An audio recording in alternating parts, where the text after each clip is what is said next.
Open the Snap Camera app from your computer.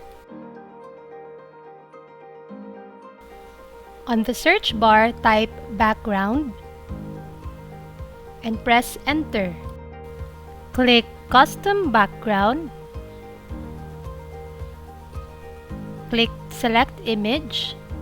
Choose the image that you want to use as a background and click Open. That's it! Go to Streamyard, enter a broadcast, and click the cam or mic settings. Click Camera and then choose Snap Camera. You are now ready to enter the studio.